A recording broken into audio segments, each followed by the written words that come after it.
so nice to breathe fresh air when you read good books. This is a good book review.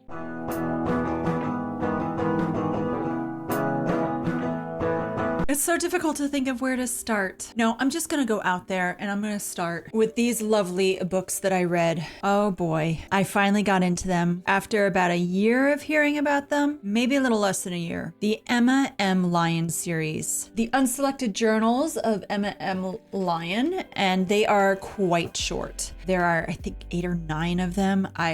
We'll get to them eventually, but here I have volume 1 and volume 2, and that's all I've read so far. This one's about 100 pages. This one's like 140 or something like that. The first one I thought was a good intro. The second one I really loved. If you haven't heard of this series, this is set in 1883. Let's talk about the plot. At first I was a little confused when I started this because I thought she was 13 years old because of something that was mentioned, but no, she is 20, and we are backtracking at one point where she talks about an event that happened when she was 13. But then they go back to explaining how she is living in Lapis Lazuli, which is the name of the house that her parents inherited from a cousin. And we know right away that she is an orphan. She was orphaned fairly young. She is living with a cousin by marriage, and she makes that very clear. And there is something that has happened that they just don't like each other and they avoid each other. And it is very interesting when she writes her journals. This whole journal is like set in like a month or two. It starts in March 5th and it ends in April 30th. So the first book, the setting is set for us, the understanding of what her life is like, and she says how she's just had so many little tragic events. She is quite interesting. Her attitude, sometimes I think she's a little too cheeky, but other times I'm like, oh, she's so honest and brilliant. And so I'm finding her to be a very interesting, honest character, and I appreciate honesty. So what can I say about the first book? Okay, so she talks a lot about her time at home. She is living in a garret, which I believe is like sort of like an attic area. It just sounds very attic-y. She's got a mouse problem. She's got cobwebs she clears. She decides to like repaint the area and she tries to fix it up all nice. And I think it is just crazy that she is living in this, considering basically this is her house. And she is confined to this small area at the top of the house. And there are like 4 stories, 5 stories or something like that. So I'm just thinking while I'm reading this, like, what is wrong with her cousin that he thinks that he could like boss her around and treat her unfairly? And then when we get to the second book, oh boy, this book, I love this. Then we get to a better understanding of what took place in the past and why it is that they feel the way they do towards each other, and how she decides to kind of re-control her assets and the fact that this is going to be her home very soon. She also decides to let out her home, rent it to some people, and they get someone that stays there. And the man that stays there lives on the opposite end of her garret, so they hear each other. Their relationship, they pass notes through a hole in the wall, and it is very cool to like hear how they talk to each other. We're slowly learning about this man. And what's interesting, I'm losing my voice. What's interesting about the second book is that it sets up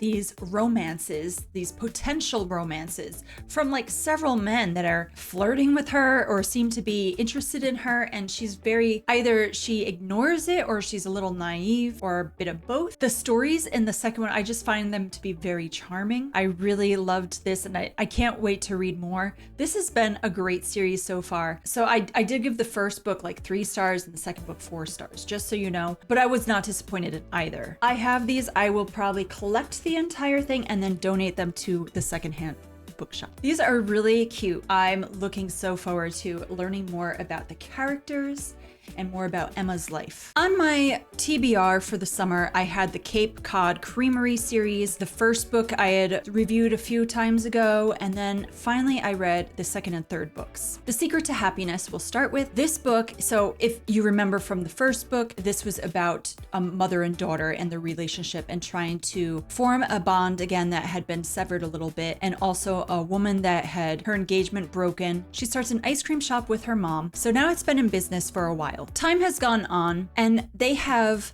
Callie, who is the main character of this book. Callie, being the niece and cousin of the main characters of the first book, she comes in. Now, she just lost her job because she poisoned a whole bunch of people, like 100 people there, and there was something that went on in her life that caused her to mess up on something, and she's like really upset. She got fired, even though it's like she was pretty much the head cook. So she's like, what do I do now? She's all upset. She doesn't know what to do with her life, and she believes she has this illness. So anyway, she goes to kind of rest and to gather her thoughts and her ideas. She's very competitive with Dawn and always has been. Dawn is very good at making ice cream, while the cooking area would be Callie. And Callie's like starting to reorganize things, and she's configuring things. She meets up with this little boy that was a character in the first book, and she's like really intrigued by him. Dawn tries to get her into this happiness type of life coaching area so that way she could learn about how she can find happiness, and she doesn't really want to go at first, which is kind of similar to the first book because Marnie didn't want to go to a certain thing to help her. Kind of same scenario. She listens to the speaker and she's kind of like, I don't really want to be here, and the speaker kind of follows her around and tries to help her, and there is a little bit of romance in this as well. A completely clean story. I very much thought it was cute. It's a nice series. While in the third book, called Love on a Whim, now we have Dawn, her best friend that we heard about from both the first and second book, but she's like barely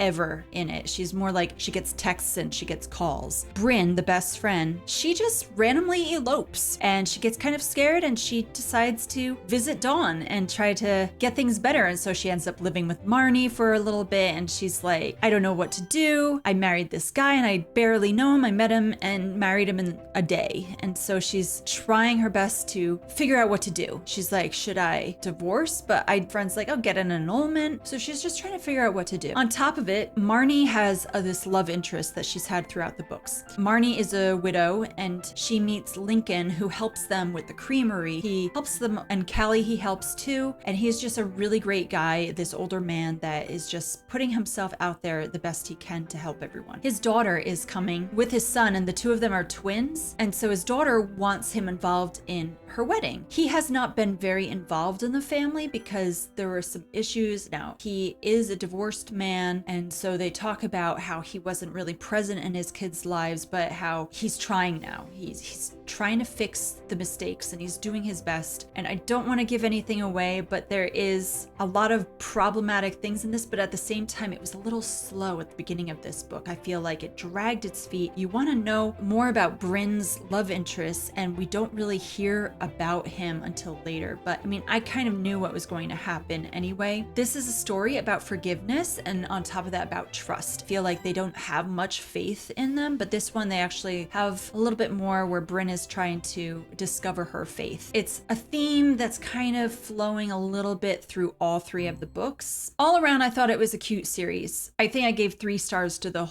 all 3 of them, but they were really sweet. The last book, I got this at the secondhand bookstore. This had been on my to-read list for a while. My library didn't have it, and when I saw it at the secondhand bookstore, I was like, oh, and it was in the middle grade section, well, the children's section, but this is a middle grade book. This was fascinating. It was gorgeous. The way it was written, I just felt like it was magical. I mean, it's not a story about magic. The whole idea of it was very whimsical. This is great for adults to read, even though it's supposed to be aimed for like maybe a 12, 13-year-old, but I feel like, oh my word, this so good. The Secret of Nightingale Wood is about a little girl. Her name is Henrietta, but they call her Henry or Hen. And her family just moves to this location. She lives in England, but they move to like this countryside area. It's peaceful. There's some water nearby the ocean, and there's some woods that are behind their house that they are renting. And they really love this area. She has a father who has to go off to work suddenly, and her mother is ill, and there is something tragic that happened in their family. And she also has a baby sister who's about a year old. Henry, she is 12, almost 13, and her sister is almost 1. So this story is set in right after World War I, just by a few years. And so we learn a bit about Henrietta, her past, what brought her family to this location. But she also meets this strange woman that lives in the woods. She calls this woman Moth. And the woman, she thinks is like a beautiful witch of the woods because she's very into stories and creating stories in her head. I feel like this story is a little bit of a psychological thriller, but not really. It's not. There's no thriller, but just the way this story is written, it makes me so mad throughout the book. And so I just want to say, there's this doctor that comes around and he wants to care for her mother, but not actually care. He wants to do experiments. He wants to put her in the asylum that's nearby. He thinks that there's something mentally wrong with her mother, and therefore they also think that she is mentally ill and that maybe even her little sister is. And it's like the whole family is going to be separated. And so Henrietta is like, I want to see my mama, but no one's letting her see her mom. She's been locked in a room. She has a nanny that cares for her and her sister. She loves helping with her sister. Really interesting how she tries to cope with everything going on around her the best she can. She is such a sweet girl. And so she explores the woods with her friend Moth here and there. And then her nanny thinks that this Moth character is a part of her imagination. She's like, no, she's real. But when she discovers and learns things about Moth, she's like, pretty sure she's real.